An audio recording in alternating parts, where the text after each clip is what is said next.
They're swinging machetes in the street. These three Muslims went out actually looking for a white Christian boy to murder. Transgender nonsense, mutilating their bodies, bringing immigrants that hate you into your country, immigrants that don't want to assimilate. Our national flag is considered a symbol of racism. We get accused of the racism. We get accused of the fascism. You say something they don't like, they're murdering you. She was killed because she was white. Socialism can never work. It's mathematically impossible. It's just a dream. Collectivism over individualism, restriction of private property rights, redistribution of wealth. We've got infrastructure problems. We've got immigration problems. We've got homeless veterans. We're $35 trillion in debt. Ben Habib right now, he's not pulling any punches. Old Nigel might have been the answer. When Nigel comes out here and says, we're not going to deport all immigrants, it's an impossibility, can't be done. Well, hold on a minute. Let me look over here across the ocean. 10,000 per day went to 0. And you're telling me it can't be done? Did you see that our Home Secretary got sworn into Parliament on the Quran?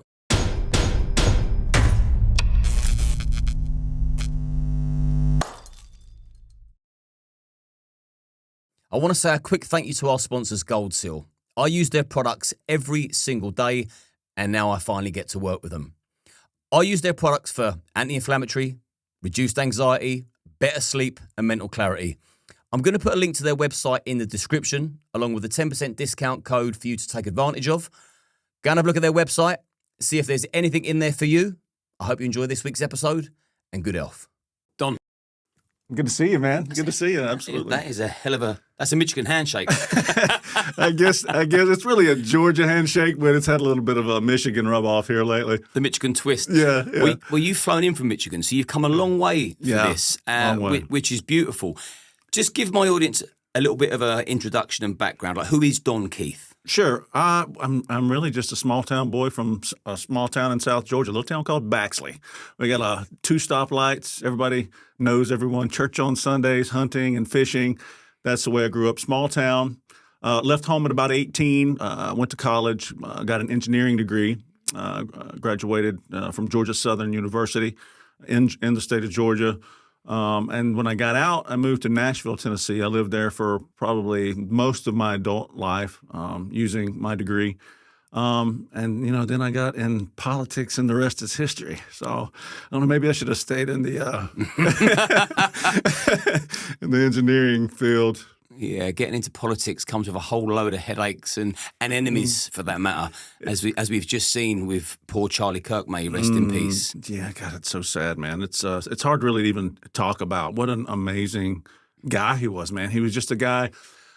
He was a guy who was doing it the right way, Liam. He was, they talk about so much the hatred on the left and the right and the way people – Charlie was doing it the right way. He was providing a platform and a way for people to debate. He was providing a way for us to have that public discourse without the violence.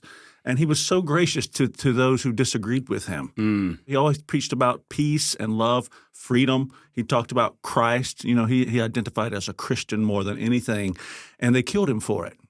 So that's kind of what we're up against. We're out here. We're the peaceful lot, as you guys would say, out here trying to do it right, trying to talk some sense into folks. And we get accused of the racism. We get accused of the fascism. Yet they're shooting you if you say something they don't like. They're murdering you. Yeah, it's bizarre. I mean, I've never seen hatred like it. Post-assassination, the lunatic liberals basking in the glory of his death and assassination. I won't, as much as I'd like to quote tweet what they're doing to make him famous, I can't have it on my feed. But it's not gone unnoticed, and I hope people are awake now to the hatred that the leftists are actually riddled with. It's a malignant virus, that wokeism. It's not good. So you've spent your entire life in America, in and all around America. Yep. Why have you got such a strong emotional connection to England? My bloodline's from here. It's from British, Irish. But so much of our heritage in the U.S. comes from your country. We get English common law. Your Bill of Rights was the model for our Bill of Rights. Your Magna Carta, we based our Constitution on a lot of the information from your Magna Carta. So much we can relate to as Americans, and so much we got from you, and that makes for a really strong bond. So I really appreciate my heritage. I really appreciate where I come from. But it's such a strange how am I even here, Liam? It's the strangest story. How does a country boy from South Georgia end up being great friends with outlaw number one, enemy of the state, Tommy Robinson, and being part of his movement. It's really a strange story. It's an incredible story to me. I feel very privileged to be here, but the way I got here, if you want to know the truth, is a very strange coincidence, man. It's I was just coming. I had followed Tommy for probably about 10 years. I saw him probably about 10 years ago. I saw a video of him, tiny Tommy and these huge Muslim lads approaching him, and he was giving them shit, man. Just nobody else with him, just him and these three other guys, and he was giving them what for. He didn't care. You know what I mean? I was like, I said, the nuts on this guy. Who is this guy? And so from there on, I paid attention to him. You would see him pop up on the feed. Back then it was the algorithm. I don't even know there was an algorithm 10 years ago, but you would see him pop up. I was like, man, this guy, every video he would come, I was like, God, this guy is amazing. Just the courage, And there's something to be said for courage, and something to me when you see that sort of passion in someone like Tommy. There's his love of country, and the way he just doesn't care who he says it to. He's not afraid. So that made an impression on me. And in 10 years, let me ask you, has Tommy's message ever changed? No, it's the exact same. He's been saying the same thing from day one. But, he and I would we had a couple of interactions there. I actually, when I started doing this relatively early on, I made a video about him, and he had commented, and he actually reposted it. And I was like, oh, that's cool, man. And I actually got quite a lot of views. And I think I had like 600 followers at the time. I think it was on Parler. And so he and I had communicated a couple of times on Parler. And not much more than that. Just, hey, thanks, man, for the post. How are you? So 10 years later, right? We're going to take a trip over here to London. We're just going to come, do the tourist thing. We're going to see London. We're going to look at, Buckingham Palace, Stonehenge, all the stuff that the nerdy tourists like to do, because I'm a bit of a nerd too. So I just thought, what the hell? I'll just message this guy and see if he's available, have a beer. I didn't even know he didn't drink at the time. So I'm like, this guy would be great to have a beer with. He's actually the worst to have a beer with. Yeah. Oh, I know. Yeah. Yes, I'm aware. I'm aware now. You dodged the bullet. Yeah, I'm aware. I'm very aware. But so yeah, he was very gracious. He said, you know what? Come on. And he said, you know what we'll do? We'll have an English roast. So we got here, and we planned for this English roast, and he was going to be even more gracious. He was going to do an interview with me, an hour-long interview. He was going to allot some time to. I know he's a busy guy, so I was like, wow, this guy's really cool. So we came on a Sunday to have the English roast, had the English roast, met his family. Very nice, very lovely, all of them. And then we were going to leave, and I was going to do the interview the next day, all right? Well, that night, the night before the interview, this is the funniest. It's really the funniest thing, man. He calls me up and he goes, Don, I've gotten a call from Scotland. This family, the family of Chris Starmer, it was the first religiously motivated hate crime in all of Scotland. I have to go see them, so I can't do your interview tomorrow. He's like, why don't you, instead of doing a 1-hour interview, why don't you do a week with Tommy Robinson? And so I looked at the missus because she was with me, and I was like, Buckingham Palace, Stonehenge, or a week with England's Most Wanted. I was like, let's do Tommy Robinson. So we went with this guy all over the UK. We went to Scotland. We spoke with a horrific story there as well. Chris Donald, indeed, the first religiously motivated hate crime in all of Scotland. What had happened was his family wanted to do a vigil marking the 20th anniversary of Chris's death. Now, this is a young Scottish boy. I think it was 15 or 16. I can't remember his exact age. But what happened was these three Muslims went out actually looking for a white Christian boy to murder. Mm-hmm. That was part of the whole thing. That's why they did it. So they nabbed him up. He had a friend there. They almost got the friend too. Luckily, he escaped. But they put Chris in a van, stabbed him up pretty good, and then they set him on fire, and they killed him just because of the fact he was a white Christian boy. So this family wanted to mark the 20th anniversary of Chris Donald's death, but the city would not allow them to have the vigil because they didn't want to stir up the ire of the Muslim community. Mm. Who do they call? They call Batman, Tommy Robinson, right? They call Tommy Robinson, and when the city government finds out Tommy Robinson's involved with this, they go, "Oh no, you can have the vigil." Mm. But their family was fantastic, beautiful family. We really felt for them. So we leave there, and then we go to Wales. We go to Wales, where I believe you pronounce it Knethely. How do you pronounce it? Just like that. No, is that right? That's a bastardization of how you pronounce it. But so we went there again because someone called for Tommy Robinson. This is the kind of guy Tommy Robinson is. When the authorities do not help, which they don't anymore, not if you're a white Christian. If white and Christian is how you identify, you're going to get very little cooperation from the police. That's when you call Tommy Robinson. You know, in the States, when the call for Batman, they laser beam the bat sign. The bat when signal. they want Tommy Robinson in the UK, they laser beam the Stone Island badge. And he sees it in the air and he goes, someone needs me. Yeah. Well, I think that the Stone Island probably looks better on Tommy than a pair of tights would. Let's just put it that way. You say that. This is 2025 in the West. True. Batman's probably got pink hair these days. I don't know. But so anyway, we go there and what happens there is Tommy ends up documenting what that town is going through. And what's happened there is folks were out protesting in this tiny little hotel of there was like 200 people is the population of this town. Well, the government's planning on bringing all of these immigrants in to fill this town of 200 people, and these people are scared to death because we all see what's happening with the migrants. They're stalking women.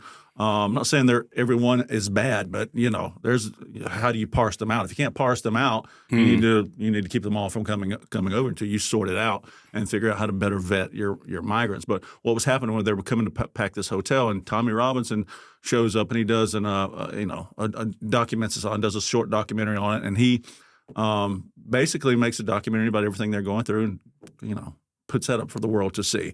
But that's the kind of guy he is. So when you guys have trouble or when folks have trouble in your nation and when you're going through some of the things you're going through because you have a tyrannical government here, that's Tommy Robinson to the rescue because that's the kind of guy. He's a patriot. And that is very much what he is. When, let's say, victims, survivors, people in severe distress, and they literally have all their avenues exhausted. They've tried the police, the council, the social services. They're getting nowhere because these groups and institutions do not want to offend a certain community.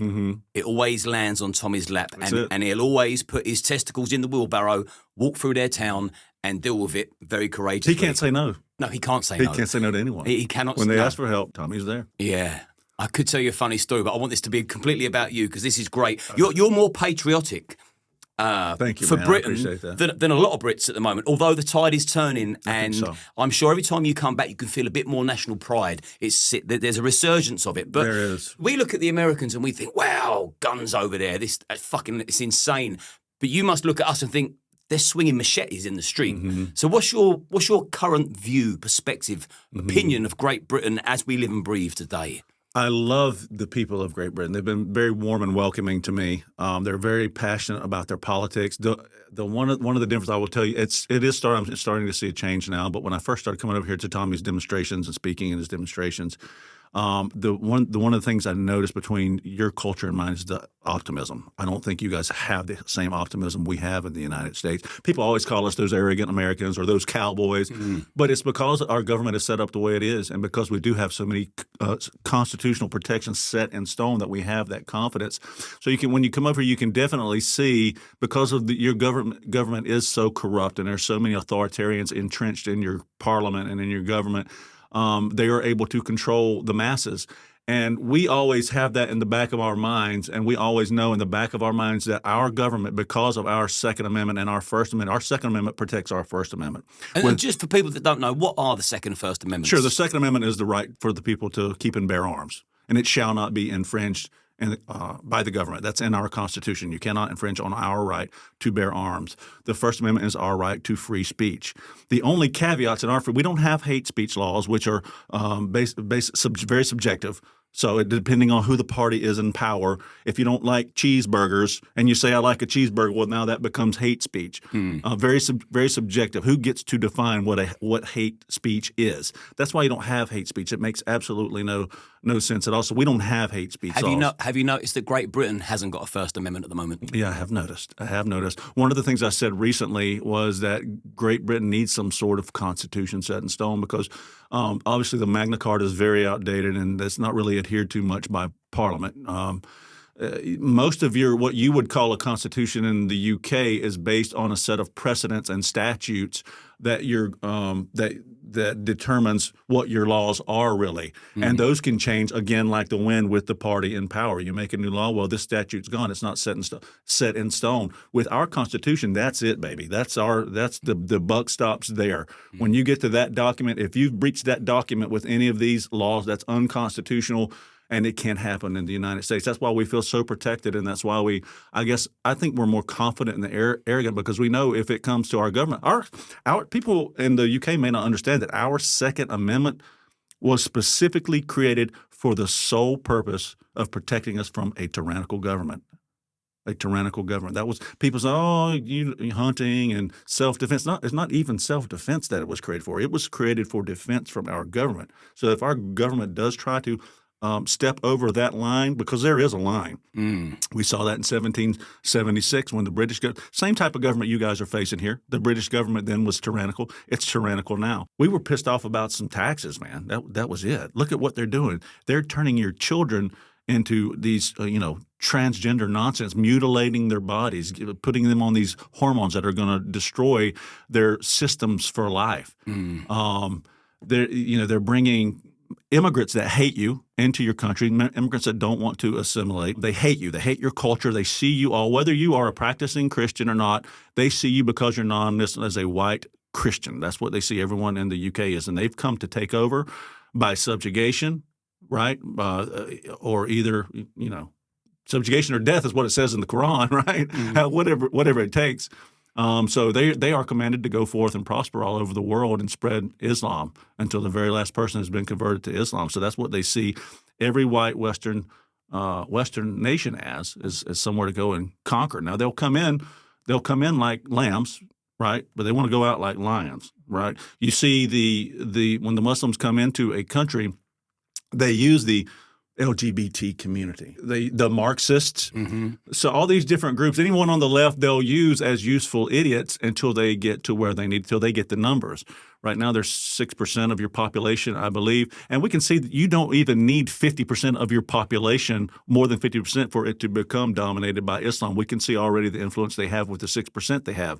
You don't need half of your parliament to be Muslim if you have them positioned in strategic offices or places of positions of power in the right areas around your country. For instance, the boroughs of London. You've got mayors now, Muslim mayors around the boroughs of London who have executive power. Did you see that our Home Secretary got sworn into Parliament on the Quran? Yes, I did see that. This is a disgrace. This is a Christian nation. Why are we even allowing this? I don't think we should. We've got Muslim representatives in Congress in the United States. I don't think that one of them, Ilhan Omar, declared that she was more loyal to Somalia than she was to the United States.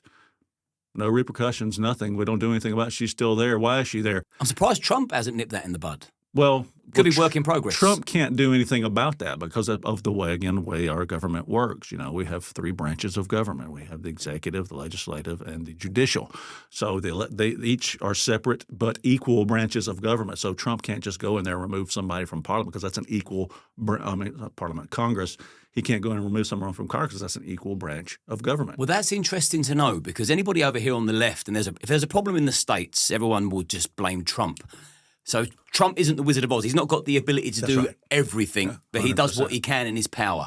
That's interesting to know. 100%. And I picked up on when you said about Americans being optimistic and us being pessimistic, and I totally agree. I've done a lot of travelling. So if I'd ever go to the Caribbean, Barbados, for example, there was always a big American group of lads there. We'd play volleyball, and they would all build each other up. See, over here, we call it banter. We sort of put each other down. I don't subscribe to that bullshit. If I've got a friend, I tell them what I love about them. And I think the Americans are the same. And you get pumped when each other win. Over here, Brits kind of like it when their mates lose because it makes them feel grander. And we need to adopt more of the optimism and the building each other's spirits up. So I'm glad you said that. And I hope at this point people realise that I'm not talking to somebody from Croydon or Essex or Leeds, Bradford or Newcastle. I'm talking to a man from America. And you've just hit all of our problems in one big sentence. The world is watching. Yeah. The world is watching the UK. Yeah. This isn't confined to this little island. The whole world are watching the state and the embarrassment and the deterioration of the country. That's right. As an American man, why is it so important for you to fight for us and with us like you do? Well, you just said it. Great Britain is the bellwether for the West. So they're coming after the entire West. And you described yourselves as a tiny island, but you have 80 million people now as your population, roughly. So you are small geographically, but as you're just large enough that if you are overcome and if you are overtaken by the Marxists or Islam or any of these leftist ideas or agendas, you're big enough that we can say, okay, what can happen to us as well. So I'm here because I do identify as a Christian constitutional conservative patriot who loves his country, is passionate about freedom, and that same idea of freedom that came from your country. I don't want to see your country fall, man. And it's in dire straits right now, maybe more so than any country in the world. You've got the Swedens and you got the Denmarks and all those as well, but your position of power on a global scale is far greater than those, and you're right there. You're right there on that razor's edge, teetering, man. You could go either way. You may have one more election, and if you don't get it right, man, I don't know how you overcome it because Islam seems to be ruling the day right now for as far as your policy because what's happened you've had all these Muslims come into your country. And slowly but surely, and this is not a product of the Labor government. Let's be honest here. It was the conservative government, 14 years of just uncontrolled immigration into your country. Now, it's gotten worse under Labor because they are so much further left. The Blues sort of hid it well. They were covert. The Reds are just in your face. This is a bit of us. Thank you very much. They're happy providing this service. Yeah. And so what's happened is as more and more of London and the boroughs and the places, the districts that matter, the regions that matter in your country as far as voting goes, it's all strategic, man. They're no dummies. They're no dummies. It's all strategic. They're putting all these people, all your Muslim councils. You've got over 100 Sharia law courts now, which they say, they can't really operate without the British court system getting involved. Tell that to the Muslim wife or the Muslim young girl who's in one of these Muslim families who has to go to these Sharia courts. Do you really think the British court systems get involved in these family decisions? Who gets the inheritance? Well, we know what Islam says about inheritance and women. They always get less than the man. We know what custody and all the things that happens in these Sharia courts and how the women are so oppressed. Do you really think these Sharia courts are these families aren't adhering to what the Sharia court says, whether the British court system gets involved or not? And I'm sure there's occasions where they do, but that's beside the point. The whole point is you guys are being inundated and your politicians are doing whatever they're saying and doing whatever they need to do to appeal to that electorate, that Muslim electorate. So a lot of what you're seeing as far as policies and all that are directly related to your immigration. So, yeah, man, I'm here because I love your people. Now I'm here because I love your people. Initially, I saw it as an opportunity to help the West and warn my people. Because if I can bring attention through my channel or my voice or whatever I can do, whatever medium I can do that through to bring attention, I can show folks in my country who haven't been paying attention. Because let's face it, we are a little bit selfish as Americans. We do pay attention to America, which I think every country to a degree is, and you should be. We should be America first. We should be British first if you're British. Should be, wherever you're from. Even the term Britain first is considered a racial slur. No, that's bullshit. Our national flag is considered a symbol of racism. Yeah, that's the same with us. They don't fly the American flag. They don't like us to fly the American flag, but we fly it high and proudly because we're patriots. That's where Trump has got the edge. We haven't got a patriotic prime minister, and I don't remember if we ever really have. Maybe Margaret Thatcher. Other than that, it's been a bit of a shit show, and that's what I think we need. Yeah. Tell me your views on Keir Starmer. Yeah. Your Keir Starmer is the most communist prime minister you've ever had. He is an old red. He goes the socialist ideas with him go way back. I don't know how much you know about Keir Starmer, but he's worse than a Stalinist. He's a Trotskyist. And if you know anything about Stalin and Trotsky back in the day, Trotsky was excommunicated from the Communist Party and banished to Siberia because he was so ruthless. And Stalin basically wanted to to exact communism on Russia. He wanted to implement communism. He wanted to slowly phase out Russia's version of capitalism. It wasn't our current version of capitalism, but it was better than communism. He wanted to slowly phase that out, and he wanted to slowly and gradually expose the Soviet Union to communism and turn it into communism. Trotsky wasn't having that. Trotsky wanted a full-blown revolution. He wanted capitalism immediately gone. He wanted to implement socialism immediately, and he wanted to take it worldwide using military force. So what ended up happening was Stalin excommunicated him because he was such a ruthless communist.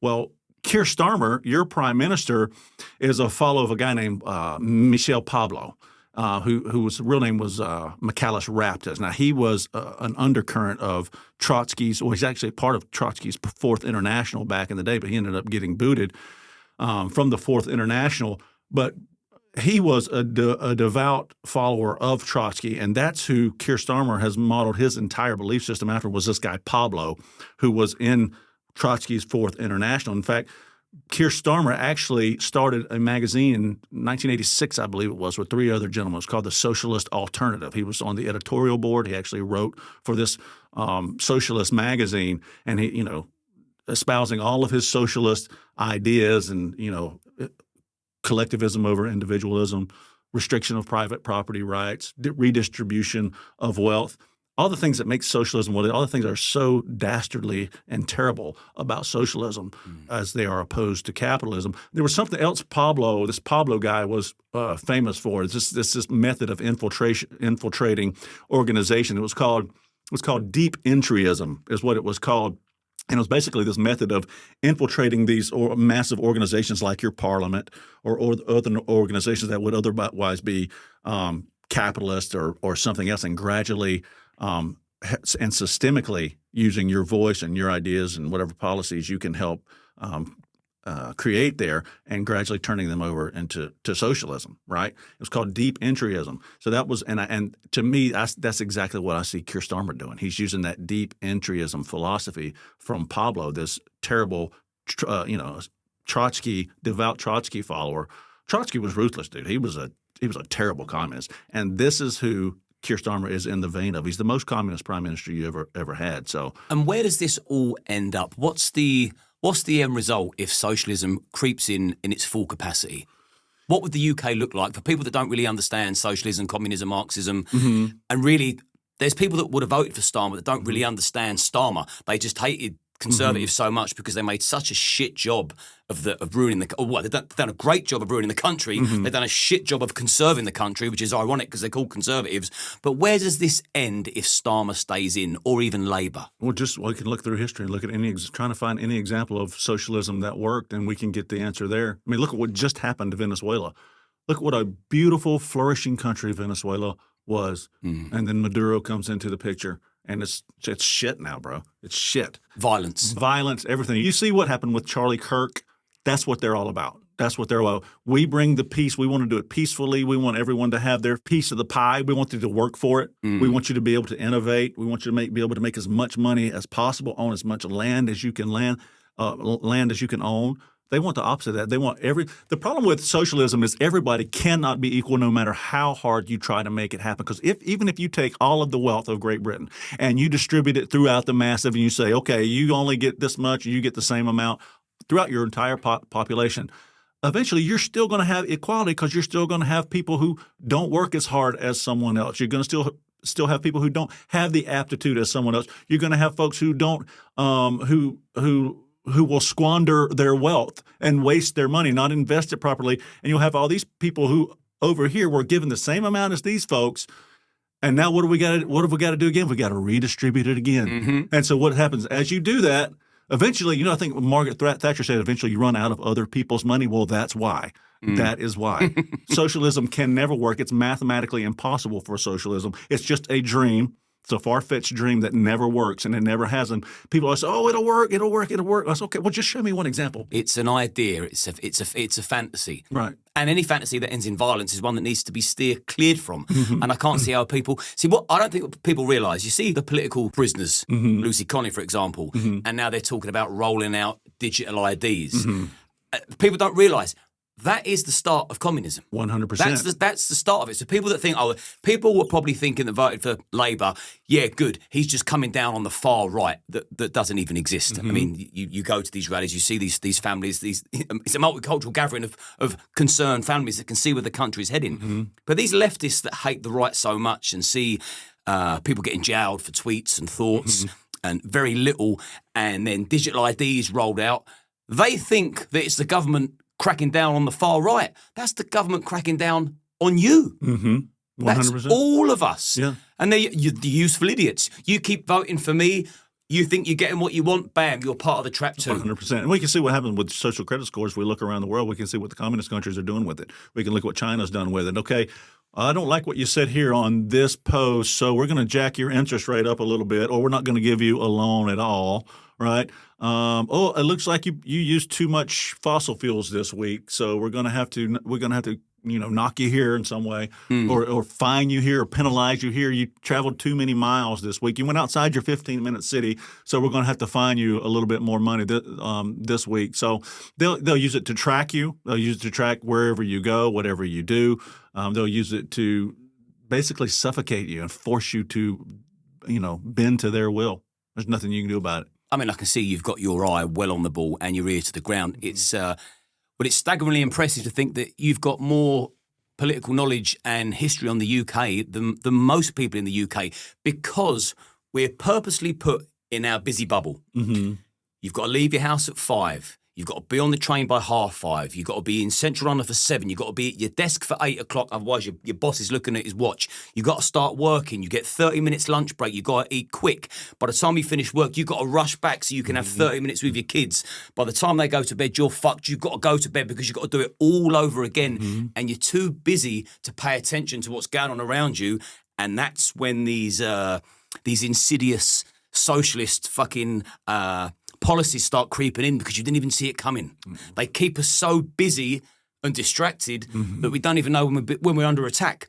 I can see we're under attack. You can see we're under attack, which is why platforms like this are great. Because can you imagine a conversation like this on the BBC or ITV or Channel 4? No. That's all geared for the sponsors and the ownerships of those networks, man. The media is controlled by their corporate interests. BlackRock, Vanguard, and State Street are the largest shareholders of 80% of the stock market. They own just about everything. So the example, like let's take COVID, for example.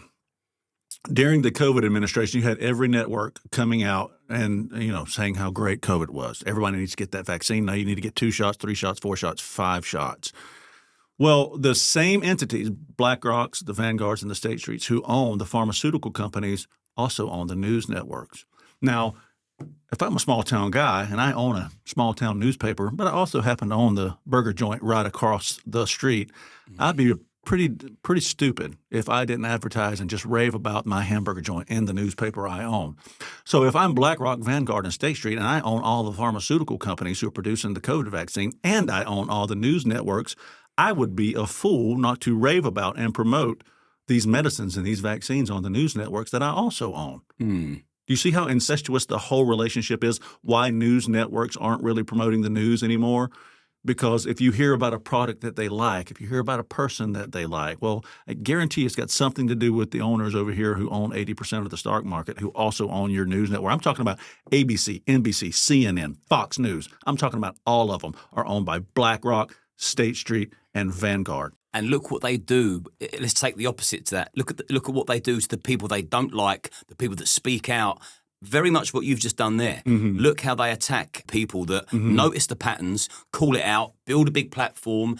Then the world's listening to that person. Then that person starts exposing all the chinks and the cracks. And then people start buying into it and listening and paying attention. Yeah. All of a sudden, they're hit with some phony charge. They're silenced. They're dragged through the system. The process is the punishment. They've got gagging orders in there. Some of them even end up in jail. I mean, corruption is off the chart. And I think a lot of people, where they are so busy in that busy bubble, they sort of think, that's only really, we only really see that in the films, this conspiracy. It's like, no. It doesn't benefit by people knowing the truth, because the only people that benefit are the people at the very top of the tier. We are really cannon fodder and just we're just pawns in their game of chess. We're not valued. Yeah. And as soon as we realise that we're not valued by the people at the top, I think that's when we can start building our community like we're doing now with Unite the Kingdom. It's like, well, they don't care about us. The people either side don't care about us. So we've got to start caring about each other. And that's really my thing. Is I'm big on the whole community spirit, sticking to your culture, being proud of who you are, not apologising. Something that your First Amendment, your right to free speech, is just beautiful. I mean, you must be looking over here thinking you've got people going to jail for tweets and Facebook posts. Yeah. Do you drink? Do you go to the pub? Do you speak to your friends in the pub? Yeah, for sure. And do you say, have you seen what's happening in the UK? Yeah, all the time. Everybody in America is aware of what's going on in the UK at this point, right? And nobody's had more to do that than Tommy Robinson. You yourself are doing a great job of that. And let me commend you for that, because your channel's gotten huge. You're always speaking out. You're always at the demonstrations as well. So I want to thank you for that, for what you do for your country as well, because you're a great patriot. But more and more people are waking up because of folks like Tommy and folks like yourself and others. So many people like Voice of Wales. Those guys are just relentless. You know Voice of Wales guy. Yeah, Dan's been there. Yeah, Stan will be there soon. Those guys are relentless, man. So many people now are rising up to do what they need to do to help people in Western countries like America and other.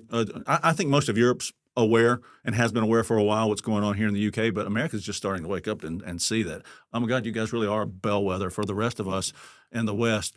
You and I could sit here and talk for hours, and we could talk for hours about why this whole thing's it's all about money. It's not about asylum for refugees and those poor refugees. Oh gosh, we just got to give them asylum. It's not about that. It's about money. The whole thing's about money. It's and there's lots of different avenues and aspects of how money can be made when they do the things they do to you from their tyranny. When they bring these migrants over, they see the cheap labor. They see a new consumer base, to the globalist corporatists, that is. Then your politicians, they see a new voting bloc, a new way for them to stay in power. Not to mention when they come in, they also see, oh, look, a new windfall, look, more taxes. Look, we got to take care of more indigents. Look, we got to take more of indigents. They don't have any money, so now we can ask for more money from our people. We can suck them dry, and we can bleed these people dry to support these new folks.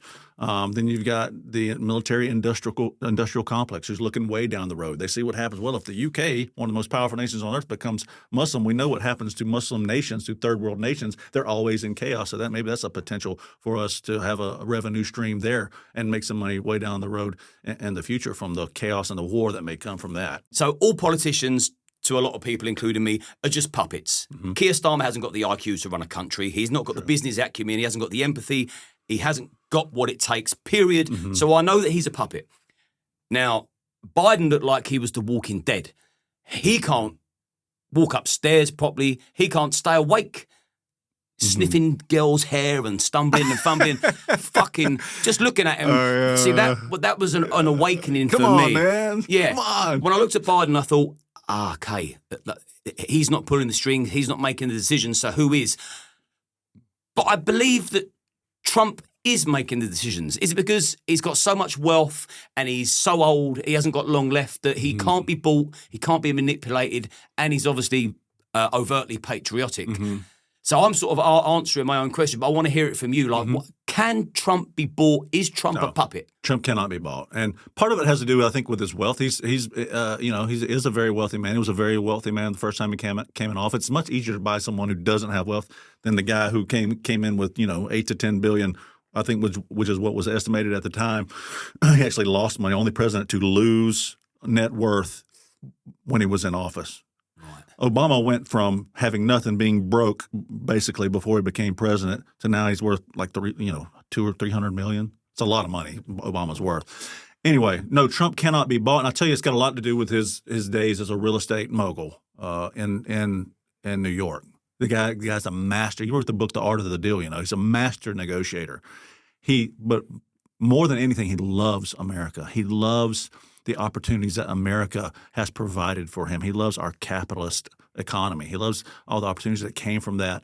And so he just loves America. If you can look back 30 years ago on an old segment of Oprah Winfrey or some other talk show that Trump was on, you'll see he was saying the same exact thing, espousing the same policies and principal ideas back then as he is now. He's never changed. The guy is just unbelievable. He's unmatched, and he's still going strong. They say he gets 3 or 4 hours of sleep a night. He works all day. Where Joe Biden like slept for 18 hours a day, and he might have shown up to the office for 3 of those hours, and probably had auto pen work for him all day. So he's probably asleep at his office desk. Joe Biden slept while he was awake. Yeah, well, on that, at our peak, we had 10,000 migrants per day coming into the U.S. at the peak during the Biden administration. All right. That's because he was asleep. Yeah, exactly. He was asleep at the wheel, so to speak. But when Trump won the election this time, within a few months, 3, 4, 5 months, gone, zero. We went from 10,000 a day to zero. So don't tell me it can't be done. So it can be done, and we've seen how quick police can respond over here. Mm-hmm. It's like, so you can send somebody, you can go through all the effort to send somebody to jail for a tweet, but you can't control the borders. Right. It's purposeful. It's orchestrated. Mm-hmm. They're not fleeing war. They're invading. Well, it's kind of they're taking the invitation. Mm-hmm. Yeah. But let's move to reform, because we're desperate for people to stop inviting them. Uh-huh. We don't want them invitations being sent out no more. We don't want to be distributing phones and healthcare and free meals a day and giving them the space to roam and do whatever it is they do without any checks at all. And a lot of people think that Nigel Farage is the answer. What's your observation? Nigel's not the answer. Old Nigel might have been the answer. Brexit Nigel might have been the answer. The Nigel today that's doing everything he can do to appease the Muslim community and appease the electorate is not the Nigel you need. Nigel's not the old Nigel anymore. I think people need to get that through their heads, because when Nigel comes out here and says, okay, we're not going to deport all immigrants. It's an impossibility. Can't be done. Well, hold on a minute. Let me look over here across the ocean. 10,000 per day went to zero. And you're telling me it can't be done? And look what Trump's doing. He's deporting them every day. Thousands per day we're deporting. Don't tell me. The British people don't want to hear you say, we're going to consider, should we take, biological males out of women's spaces? Well, we'll consider that on a case-by-case basis, as Nigel says. Really? Trump got in office day one, started writing executive orders and got them out of all of our women's sports in college. And he put economic pressure on these colleges to make sure they change their policies. So, because it's really a violation of women's rights and women's civil rights, right, in America anyway. But to have biological males where they can't just compete against themselves like males are allowed to do in their sports. And if you're so feminist, if you're so pro-women, why are you bringing these men into these women's spaces and taking away their spaces? It's not fair to women. But to hear Nigel Farage say it can't be done, and you look across the ocean, the Brits are going, looks like it can be done to me. They don't want to hear that. The British people are hungry and thirsty for a Trump-like leader, right? Now, Trump's personality, you're not going to find anybody with that personality. It's just one of a kind, man. They broke the mold when they made Donald Trump. But I do think there are people who espouse his same types of policies. To me, Ben Habib right now, he's not pulling any punches. Advance UK, he's not pulling any punches. People say, well, Advance UK can't do it. They've only got 30,000 members. Yeah, they got 30,000 members in their first 2 months. That was ahead of the trajectory. Not only did they get 32,000 members in their first 2 months, they got the endorsement of Elon Musk, the richest man in the world, in the first 2 months. An endorsement that had Nigel Farage been able to play his cards right, had he played his cards right, he would have gotten that endorsement. But that just goes to show what type of leader Nigel is, that he would lose such a valuable endorsement like Elon Musk. You lost that because Elon sees that weakness. He sees you appeasing the Muslim community because you think you're going to get something. The Muslims are never going to vote for Nigel Farage. They're never going to do it. They're going to vote for Labor. They're going to vote Conservatives. That's the only way they're going to go. They're never going to vote for Farage, but for some reason, Farage's mind, let me say this or do this, and let me stack reform with some Muslim administrators and all these folks, and let me give half of my co-directorate to a Muslim, Zia Yusuf, and maybe I can get the Muslim vote. Reform's never going to get the Muslim vote. Nigel can say and do whatever he wants to do, but he's never going to get that vote, and he doesn't understand. That's where he differs from Trump. Trump has never, since he started this whole thing, has never tried to appease an electorate. He says exactly what he wants to say, when he wants to say it, how he wants to say it. He says exactly what he means, and he doesn't kowtow. He doesn't straddle the fence like Nigel Farage does all the time to try to get votes, and neither does Ben Habib. And another guy who I like a lot is Nick Tinconi at UKIP. But a lot of these groups. But back to my point about Advance UK, people say, well, they've only got 30,000. Okay, well, they're ahead of reform's trajectory, right? Because they only started on June 30th. Advance UK was only started on June 30th. You've got 4 more years till your next big election here in the UK. Now, you're telling me you don't think with Elon Musk, who is the largest billboard, Elon Musk is the largest billboard in the entire world. He has 225 million people following him on Twitter. You don't think, Elon, every day, I like Advance UK. Advance UK is doing great. I like Ben Habib. Every single day for 4 years, you don't think they're going to get more members than Reform? Well, it's funny you mentioned Ben and Nick. So Nick and Ben have both been on. See, for me, a lot of my audience will be Reform voters. Me personally, and this isn't just because I'm a host and try and be impartial, I am politically homeless because I wouldn't really know where to put my vote if I'm honest. I don't believe in Farage fully. I'm not sure if the others have got the backing, certainly not yet, but I know some have got the stones for the job. Mm-hmm. And what a lot of Farage fans would, I mean, in an ideal world, they'd all unite and they'd work out the hierarchy and just take back Britain, but that's an ideology. Mm-hmm. So what a lot of Farage fans are saying, that he's being more flexible so we can, he's appeasing people so he can win the vote of the centre, some of the Conservatives that used to be there, and then when he gets into power, then he's going to come down with an iron paw. Personally, how many times have you heard that? When I get into power, yes, though, when I get into power, I'm going to do this, and never happens. That's my concern. And I tell people that watch me, even if you do vote Reform and you do love Farage, you've seen a few slip-ups. Mm-hmm. Call him out. Make him respond and change his ways. Make him solidify his policies that he's promised. Mm-hmm. Don't let him flip-flop on you. Because if he knows he can manipulate his audience and his support base, he will do to fund his own needs. Every politician I've ever seen over the years, that's what they do, apart from a very small few. And the only person I've ever seen, I think in my lifetime, is Donald Trump. Mm-hmm. And I would love us to inherit that Britain first attitude, unapologetic, no excuses. Mm-hmm. We're securing our country, our people, and just inject some spirit and pride back in there. We've lost it. Yeah, I think people have to stop voting for the math. You're not going to get a great leader by voting for math. Okay, Reform, we're going to vote for Reform because we feel like that's the only party outside of the Conservatives and the Labour who can win the vote because look at their numbers now. Meanwhile, Nigel's inviting everyone from all the Tories. The Reform's just going to be another Tory party by the time your election comes around. So you can vote for the math if you want to, but you're not going to get a Trumpian figure if you're voting for the math. I'll tell you the figures that I reach. I'll tell you that the people I reach a month on across the board downloads, I reach over 50 million people a month. Mm-hmm. And I promote these stats. A, I'm proud of them. And B, it means people are listening and it's just not a lot of waffle. And also, it gives guests an opportunity to know that this is going to land on a lot of laps. Mm-hmm. You can really reach the hearts and minds of people through their phone or their TV by coming on. And I think that it's gone in Ben Habib's advantage coming on my show. Nick Tenconi, they've won a lot of support. People have got a better idea of what their manifesto is, what the vision looks like, what their future in their heads look like, and what they're going to do for the people. Because you've got to read the comments, and the comments will tell you what the people want. And I've reached out to Farage and Tyson, Lee Anderson, and none of us working class like political snobbery. And you should be versatile enough to speak to the big wigs and have the highbrow conversations, but you should be able to have the layman's conversation with someone like me so that you can explain to the working class in working class language, I haven't forgotten about you.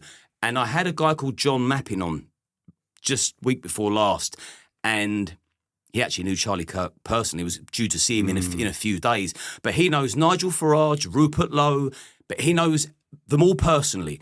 So I've said to him, do you think you could have a word with Nigel Farage and try and talk him into coming on the show? That'd be great. So I can I'm not going to grill him because we are on the same team. He's dropped the ball a few times. And I'd like to say to him, have you reconsidered what you said? Can you hold your hands up and be accountable for that? Because if you can be accountable, I think you'd win a lot of hearts back that you've lost because we don't want to be lied to. And I think it takes more of a man to say, see, I always leave a little bit of room in my mind. I say this often. I leave a little bit of room in my mind for doubt, just in case I'm wrong. You can't be right about everything. And also, if I've made a decision, but then a month later I'm presented with new information or evidence, well, I then have to go back and change what I thought here. This decision now changes based on new evidence. And I don't think there's any shame in saying, do you know what, at the time, I was unaware of this important piece of the jigsaw, so now... That's what a principled man with integrity would do, Liam. And this is what we're looking for. But you know what? I don't think Nigel's going to sit down with you because you're too close to Tommy Robinson. And Nigel goes out of his way every chance he gets to disparage Tommy Robinson. He's just got it out for Tommy Robinson. I don't get it. I don't understand it. Main character syndrome is what I think. I think you're right, and I think if he would just not speak, it'd be better just to no comment. I don't want to talk about Tommy Robinson. Rather than just go out of your way. Tommy's a terrible guy, but his financier George Cottrell and former members of Parliament who were convicted of crimes, they all deserve Christian forgiveness. But when it comes to Tommy Robinson doesn't deserve that same Christian forgiveness, according to Nigel Farage. So you said something there to me when you were talking about all those, the size of your YouTube, which, by the way, congratulations. Your YouTube channel is amazing. You do amazing interviews. How many subscribers are you at now? Subscribers on YouTube, over 250,000 across all the platforms, 1.2 million now. Yeah, so you have 250,000 subscribers, which is great, by the way, and it's massive. You just told me about how many people that were you thought you were helping to change their minds and appealing to. I agree that you are. Now extrapolate that to 225 million subscribers. That's what Elon Musk has got. Think about all the people whose minds you're changing, and the fact that Elon Musk, with 225 million followers, is now endorsing Advance UK. You don't think in 4 years that's going to put a dent in reforms? I know that anything's capable, and I know how quick things can change. And also, it's important that I mention that with this show, it's kind of, I want to pick people's brains to find out their perspective, because the more I hear from different people, my mind changes from time to time. And I don't want to spend every episode, bashing the same people over and over again. And I certainly don't want to be part of the division on the right at all. Because it's very testy, the whole reform advance thing. I get it. It can, good friends. And look, the people who support reform and the reforms members are patriots. I believe that. I 100% believe that. By the way, this isn't me backtracking. Farage has got a lot to answer for, and I would ask him outright in front of me, why did you say that? And it's a particular thing that he said that was terrible, and I would just like to ask him, why did you tell that lie on LBC? Yeah. Because it's a lie. Or was you misinformed? Did you make a mistake? If so, we can clear this in 5 minutes, and then we can move on. Because Farage has done great work, and I'm not knocking him for that. But so has Ben Habib, so has Rupert Lowe, so has Nick Tenconi. Yeah. There's a lot of great people with big hearts on the right now. And if they can just work it out, because I need to vote for someone. Yeah. I need someone to vote for too. That's the bottom line. The one thing I want to, more than anything, that I'm salty to this day about is the fact that he said Tommy Robinson was arrested for abusing women. Did you remember that? Well, that's what I'm talking about. That's what you're talking because about. I've beat that drum several times he now. Said it was a blatant lie. It's not like a misspeak. No. Because it's been brought to his attention that has never happened. Tommy's never abused women. It's defamatory. But he said it. It's very defamatory. And it's one of the worst things you can accuse a man of. Yeah. It's the sort of thing that would get a man's head kicked in by another group of men. Yeah, 100%. No one likes a man that hits a woman. That's when my switch kind of flipped on Nigel. Same, 100%. Same for me. Before that, I was kind of like, and I'm looking at Nigel, I don't like what he's saying, but when he said that about Tommy, I'm like, dude, you just blatantly lied. For me, Nigel was the answer. To the whole country, yeah. For me, I thought that Nigel is the only solution. Yeah. And I do still admire some of his work, but what he done there, that major faux pas, that lie, disingenuous, I can't let that go. The only way I'll be able to let that go, not that he gives a solitary fuck about me letting anything go, but I care, Liam. Yeah, I know you do. We care about each other, which is the main thing. We've got each other, mate. Farage, fuck you! Me and Don have got each other. But I don't like the sound. Let's say that again. Just keep it cool. Don and I have got each other. But I just want accountability. I want accountability within Parliament, and I want the people to be noticed and heard. Yeah. And taken notice of, because they're there to serve us. Yeah. Not the other. You think it was the other way around. Well, that's how it's steering towards. Just a couple more questions. Sure. I want to know your take on the Ukraine conflict. Ukraine. Without me asking you like a specific question. Okay. What's your overall take on that conflict? The overall take on Ukraine. Oh my God, it's like two brothers that have been fighting for 1,000 years. Is what Ukraine and Russia is all about. It's about ethnicity more than anything. It's about their relationship to Kiev, which is basically origin of the Russian Orthodox Church, which they both hold dear. It's about the fact that you have so many Ukrainians who really still identify as ethnic Russians and who want to be part of Russia. And a lot of these regions like the Donetsk and the Oblasts and some of these other regions that Russia's currently occupying, they still want to be Russian. Why in the hell are we participating? Because they've been going back and forth like this for 1,000 years, 1,000 years of war. This is just the newest one of those. So every time Ukraine and Russia goes to war over their different regions and their ethnicity, why are we've given them $175 billion. And I'm speaking as an American. I'm speaking for America, and I'm not speaking for the UK. We've given them $175 billion already. We're $35 trillion in debt. What are we doing funding that if the NATO countries really feel like Vladimir Putin's really trying to advance and procure more territory for Russia, which I totally disagree with. I do not think at all that's what Putin's trying to do. But if the NATO countries in Europe believe that, they should be responsible for that funding. Why is America, who's protected by an entire ocean, why are we funding that when we've got infrastructure problems, we've got immigration problems, we've got homeless veterans, we've got education needs that need to be met, and we're $35 trillion in debt? And you want us to give billions more to Ukraine? I'm completely out on that, man. I think that needs to be handled by European countries, European NATO countries, and they need to do what they can do to resolve it. I don't think America needs to put any more money in that battle, man. We've done enough, and we're kind of the world's bank, right? We give more of our GDP to NATO, to the NATO defense fund than any other country in the world, when most of the countries aren't even meeting their minimum requirement, which I think is 2% of the GDP is what NATO countries are required to contribute to the NATO fund. I think ours is upwards of over 4 now. This current conflict, who's the bad guy, Putin or Zelensky? Neither of them are good. I mean, Ukraine's full of Nazis, right? People that just hate Jews. Putin's certainly no angel. So I don't think either of them are good guys in this. Like I said, I think it's just like two old relatives still fighting over the same thing they've been fighting over for 1,000 years now, and this is just the latest squabble in that whole deal. And with Ukraine in mind, that lady, that woman, that Ukrainian refugee that got bludgeoned to death on the train because she was white. Yeah, what was that all about? How was that guy? Because he had like 15 felonies against his name. How was he free to go and murder someone like that? Yeah, Irina Zarutska, beautiful young girl. This girl could have been a model for Victoria's Secret or some big magazine, beautiful. She was killed because she was white by a black man that had been let out of, who had been in and out of like 14 or 15 times, been let out of the system, been let out of jail for crimes he had committed by a judge or a magistrate who wasn't even a lawyer. She hadn't even passed the bar exam. And so what's happening now, this is how the lack of a meritocracy in the United States and this DEI that's still lingering even in the Trump era, because Trump couldn't come in. He can't do it all overnight, right? Hasn't even been in office a year yet. And I think he's working as fast as a human being can possibly work to get all of these, last vestiges of the Biden administration out of our government. You can't do it all at once. So you still have all these lingering symptoms of the old era, the Biden era. So you still have these holdovers and these judges that are still in. This magistrate didn't even pass the bar exam. She wasn't even a lawyer. Now she's a judge. This is what's happening because of this DEI. We want to see more people of color in these positions of power, in these judicial positions, or whatever the position of power is. We've totally abandoned the need for people to earn what they get in America. But it's coming back under Trump. It's coming back. But that was a result of this terrible magistrate's decision to let him out of jail once again. And what did he do?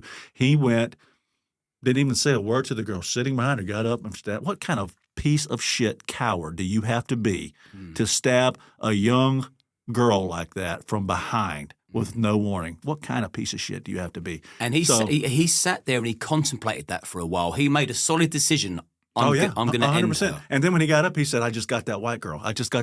So we know right there it was a hate crime. So he needs to be tried. And if it were up to me, he'd be skinned alive in front of the public. That would be his punishment, is that he should be skinned alive in front of the public. And I wish that could be adjudicated as such. So that's what I would like to see for someone who does something like that. Same person that shot Charlie Kirk, skinned alive publicly. Of course, after he's been found guilty, that should be his legal punishment. I'm not saying people should go out and do that, but yeah, skinned alive publicly. I think that's what should happen.